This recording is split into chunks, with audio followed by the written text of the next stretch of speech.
Bonjour à tous. Alors aujourd'hui, une petite vidéo pour vous présenter mon jeu sur la guérison des blessures intérieures. A tout de suite. Alors là, ce qu'on va voir, c'est comment décharger ses parts en souffrance.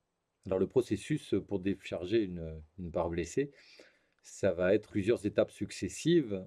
Et la première étape, ça va être déjà d'établir un lien entre le soi, le self, et cette petite part de nous qui est piégée dans le passé. Donc ça va être de rétablir le lien et que ce lien soit vraiment incarné par les valeurs du self, donc par la curiosité, la patience, la douceur, la bienveillance, la persévérance.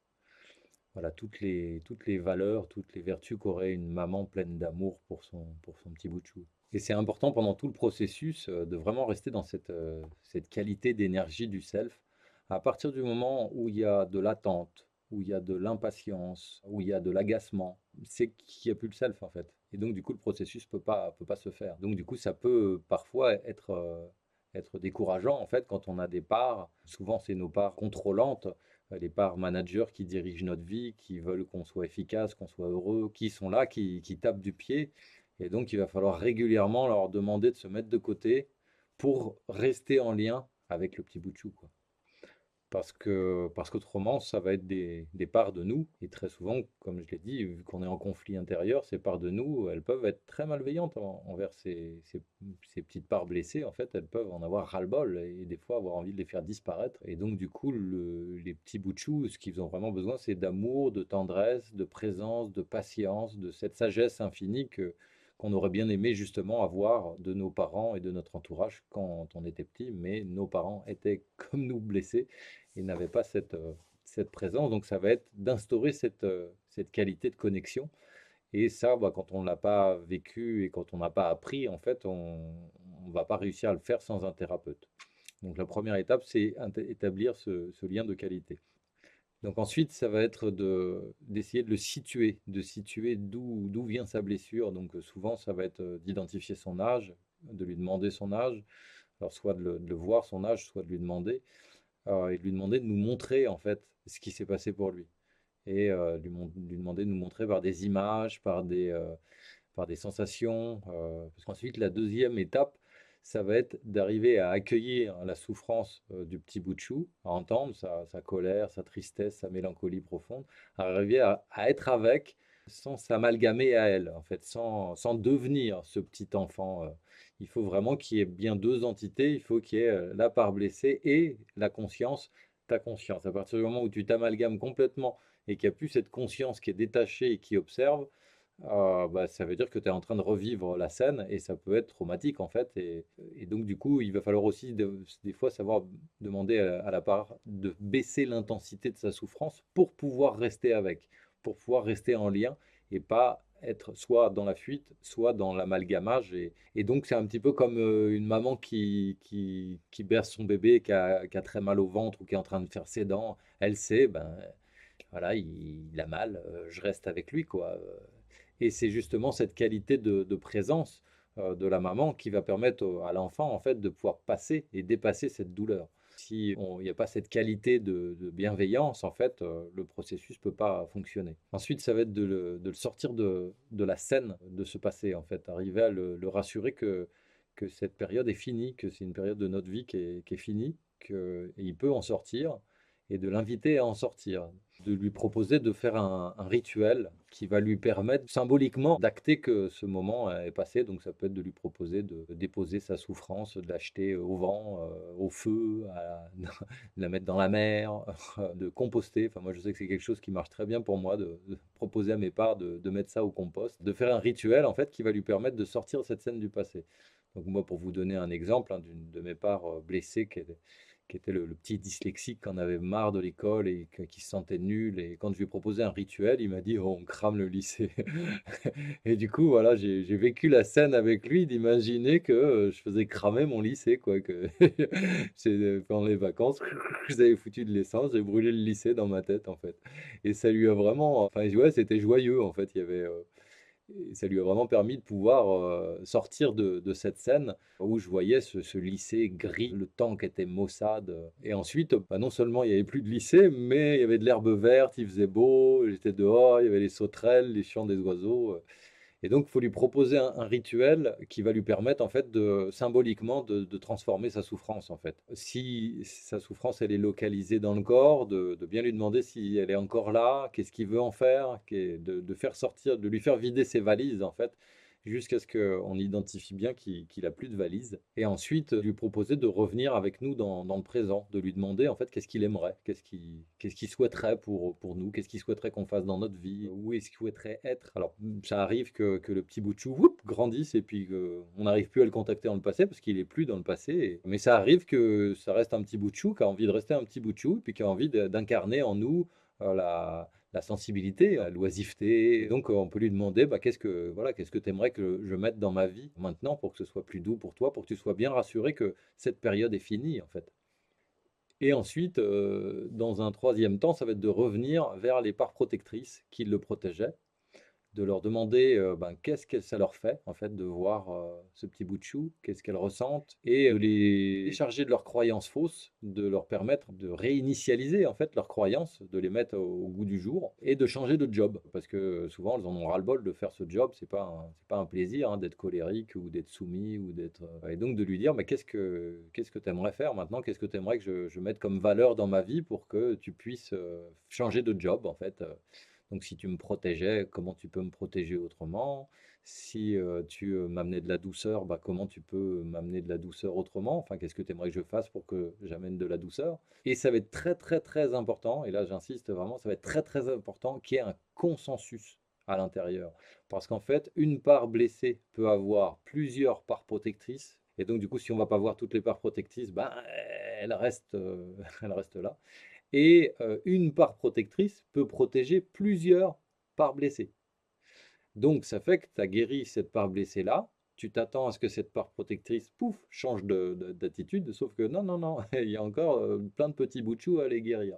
Donc c'est important en fait de ne pas être impatient, de ne pas se décourager, parce que c'est un peu comme une toile d'araignée, quoi. Si tu tires sur un bout, bah, ça fait bouger un peu toute la toile.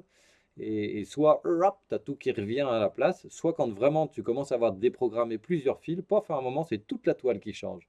Et ça demande beaucoup de patience, beaucoup de douceur. Voilà, c'est un petit peu comme un changement de paradigme, comme si tu savais pas jouer des instruments de musique et que tu te sens nul.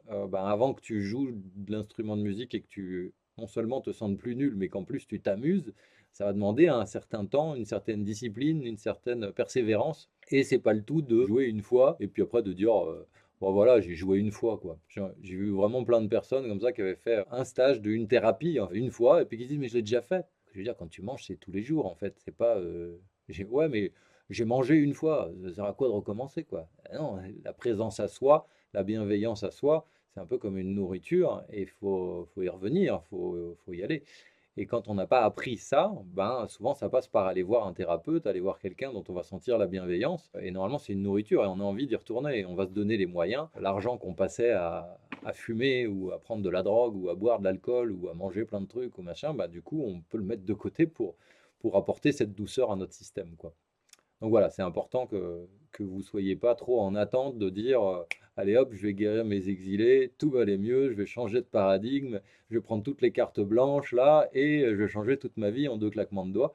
Ça ne se passe pas comme ça n'a pas pris deux claquements de doigts pour se faire, hein, ça ne va pas prendre deux claquements de doigts pour disparaître. Par contre, à chaque fois qu'on décharge une part, ça peut prendre un quart d'heure en fait, hein, quand on va dire quand la pomme est mûre, pof, elle tombe et donc ça peut être très rapide de décharger une part. J'ai déjà vu ça hein, chez des gens qui venaient en stage et même chez moi. Tourner autour, y accéder, ça a pris du temps, mais quand on y est, en quelques minutes, en fait, il peut se passer des choses et c'est durable en fait. Et c'est comme un printemps, ce qui est de l'ordre du beau temps après la pluie, quoi. Vous savez, quand les gros nuages s'en vont, d'un seul coup, pof, il fait beau.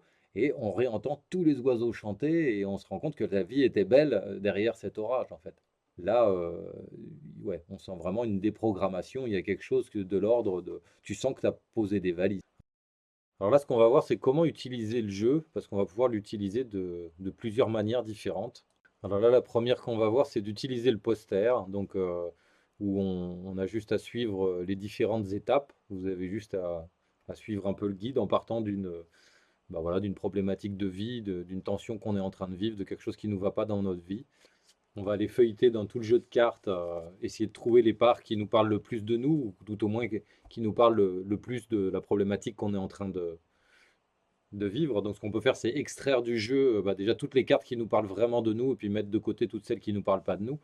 Et ensuite, aller voir dans la problématique que je suis en train de vivre en ce moment, quelle part j'ai envie d'aller connaître et d'aller rencontrer. Et donc avec ça, vous aurez des fiches annexes. Il y a tout un tas de fiches annexes donc, qui vont vous permettre de pouvoir, à chaque fois que vous identifiez une part et que vous allez faire connaissance avec elle, de pouvoir lui faire une petite fiche que vous mettrez dans votre classeur. Et ça va vous permettre de connaître tout votre système intérieur, petit à petit de vous familiariser avec tout votre système intérieur en allant les rencontrer une par une patiemment et en leur faisant une petite fiche où on leur donne un nom, où on essaye de voir qu'est-ce qu'elles ressentent, quels sont leurs besoins.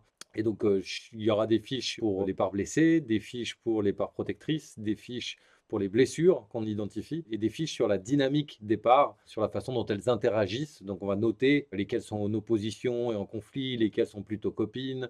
Et ça, petit à petit, ça va nous permettre de mieux connaître notre village intérieur. J'aime bien la métaphore du village. Les parts plus ou moins contrôlantes qui sont managers de notre vie, qui l'organisent, les parts plutôt pompiers qui essayent d'éteindre l'incendie qu'il y a en nous et qui vont s'y prendre de diverses manières, et les petites parts blessées qu'il y a derrière. Donc petit à petit, villageois par villageois, vous allez connaître de mieux en mieux le village, jusqu'à arriver à apaiser le village, à faire en sorte que tout le monde s'entende, et à ce que votre self, votre conscience, soit vraiment le médiateur de tout ce village. Alors, il va y avoir plusieurs approches. Soit vous pouvez partir d'une blessure que vous avez clairement identifiée et essayer de voir les parts gardiennes et les parts blessées qu'il y a derrière. Vous pouvez partir d'une part gardienne qui vous gêne chez vous et vous allez voir les parts exilées et les blessures qu'il y a derrière. Vous pouvez partir d'une part exilée blessée que vous avez clairement identifiée et vous allez essayer de voir qui la protège et quelles blessures il y a au fond. Et donc, en fait, c'est un petit peu comme tous les chemins mènent à Rome, on peut le prendre un petit peu dans tous les sens. Et le poster, c'est une des propositions, mais dans le livre, dans le livret, j'ai mis plusieurs propositions en fonction de où vous arrivez, enfin de par quel chemin vous avez envie de rentrer dans votre écosystème, sachant que la finalité, c'est connaître tout votre village et savoir faire une médiation dans ce village qui est en conflit et à faire en sorte qu'on soit un espèce de village harmonieux et qu'on réconcilie ce nous. Donc là, le poster, il résume un peu toutes les étapes.